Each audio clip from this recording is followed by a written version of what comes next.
Prime Minister, welcome to 7:30. Good evening, Sarah. Will Australia recognise a Palestinian state at the time of the UN General Assembly in September? We won't be driven by a time frame. What we'll be driven by is when the recognition of Palestine can make a contribution to the creation of two states. That is very much our focus. We have supported, indeed, there's been a bipartisan support for two states for a long period of time. And we think that arising out of what is a crisis, the world needs to look at the opportunity that there is, not just to solve the current crisis, but how do we create security for both the State of Israel and the legitimate aspirations of the Palestinians for their own state to be realised. So you're not putting a specific date on it at this stage, but clearly there has been an evolution in your thinking. Under what conditions would Australia recognise a Palestinian state? That decision to recognise on the path to a two-state being created would make a positive difference. And there has been, of course, significant advance. Penny Wong, a year ago, said that it didn't need to be the final stage, that is, recognition could occur as part of the pathway to the creation of two states. And since then, of course, in recent times, we've seen some significant advances, including the statement by the Palestinian Authority on June 10, recognising Israel, opposing any future involvement of Hamas in a Palestinian state, committing to democratic elections within 12 months of a Palestinian state being created and excluding Hamas from that process, and a view around the world, I think, that, as John Howard said way back in 2006, that there can be no peace in the Middle East without solving the Palestinian question, and that means recognising and the creation of those two states. What needs to change for Australia to make a public statement on this matter? We will give consideration to all of the factors which are there. But I believe very strongly that the legitimate aspirations of the Palestinian people need to be realised. But in order for that to be achieved, there needs to also be security for the State of Israel. And that's why issues such as a demilitarised state in Gaza and the West Bank is an important step on that, as well as the recognition by the states around Israel of its legitimacy as well to continue to exist. Now, the conference that's just taken place in New York has seen the Arab states make some clear statements that are positive along those lines as well. So it's a matter of you can't advance the cause of Palestinian self-determination without also advancing the need for Israel to have security. Yes, but as you say, those statements were made recently by the Palestinian Authority. So what I'm looking to understand is what needs to change for Australia's position to firm up? What else do you need to hear before you make a commitment like France has, like the UK has, like Canada has? Well, the UK, of course, I talked with Prime Minister Starmer last night. The UK have made a provisional statement. If the peace talks are not advanced, and they have said they will recognise in September if that does not occur. From our perspective, we're a sovereign state, we'll make our own decisions, and it will be that main question which is clear. Will Australia recognising, making that statement that you can only make once, of course, and once you make that declaration, you lose your capacity to negotiate and to influence outcomes to some extent. So it will be based upon not whether a timeline is reached, but whether an objective is reached. And our objective is very clear, which is we do support a two-state solution. That, of course, one of those states is Israel and one of them is Palestine. So what is stopping you at the moment making a commitment similar to the one made by the Prime Minister of Canada, Mark Carney, who stipulated those things, a demilitarisation of a Palestinian state, elections for the Palestinian Authority to be held next year, and the exit of Hamas from governance in Gaza? He made the commitment with those stipulations. Why can't you do the same? Well, those stipulations need to be advanced, that's the point. And we want to make sure that it's not just a gesture, but that it's a positive contribution to that. Do you think Mark Carney thinks it's just a gesture when he says that Canada will recognise Palestine if those conditions are met? No. I think that he has made a decision as the Prime Minister of Canada, will make a decision as the Australian government, as a sovereign government, that it is in Australia's national interest, because Australia has an interest in the world being more peaceful and more secure. And clearly, the issue of Palestine and the Middle East conflict has gone on for a very long time now, and it has had a destabilising impact on the world, which has impacted here in Australia as well. The thing that I'm pressing you on, Prime Minister, to stay on the point is what needs to change beyond the situation that exists already. You've had some commitments, you've seen the way other countries have handled it. What needs to change for you to make that final step? Well, it won't be a personal decision, it'll be a decision by the Australian government based upon the assessment that my fellow cabinet members will make, that us making that declaration will actually make a difference and be a positive step towards the realisation of the two-state goal. You said you want the US to play a role as well. If the US won't support recognition of Palestine, will you accept that effectively as a form of veto on Australia's decision? No, we'll make our own decisions, but clearly the United States have a role to play here. They are significant players in that region. Australia is not. So I think there is an opportunity for the United States to play a leadership role here, for President Trump to play a role. That, of course, will be a matter for them. But the US has had long engagement in the Middle East, and clearly what needs to occur in order to have the two-state solution realised is an overall plan for the entire region, and the United States has a role to play in that. Will Australia move if America doesn't? We'll make our own decisions.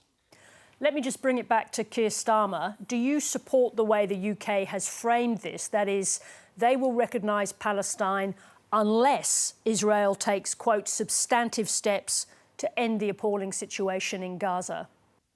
What Keir Starmer is clearly doing here is putting Israel on notice that they have an opportunity to seize the opportunity going forward to advance not just the issue of humanitarian aid, and that was one of the issues that we discussed last night. Australia is certainly prepared to provide additional aid to Gaza.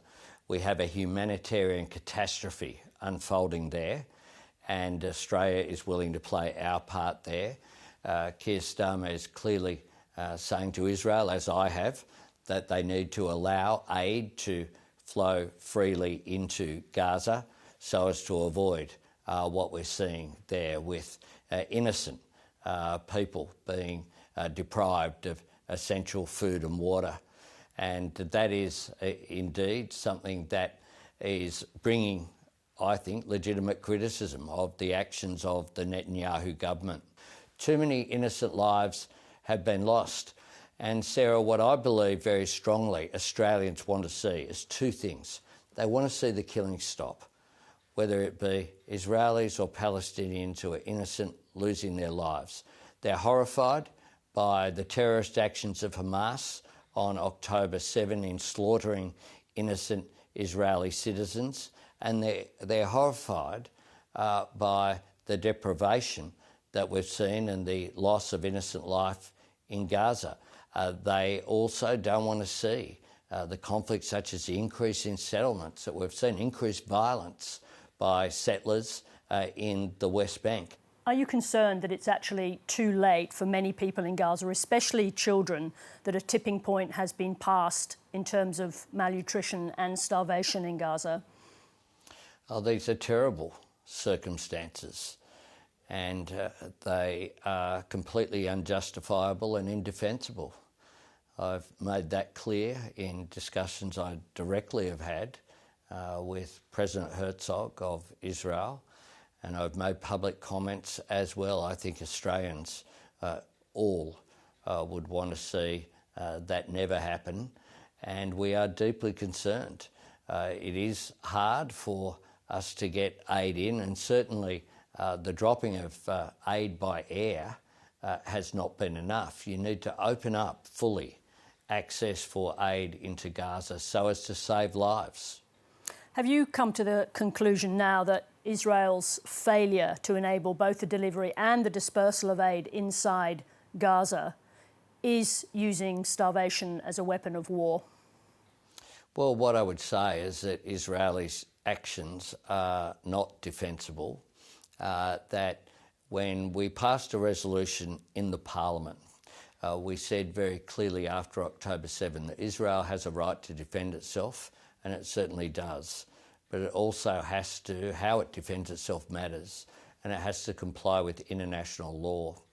And when we see the substantial loss of innocent life, the deprivation that's occurring in Gaza, the fact is that Hamas, of course, with their actions on October 7, of course, are responsible for engaging in terrorist activity.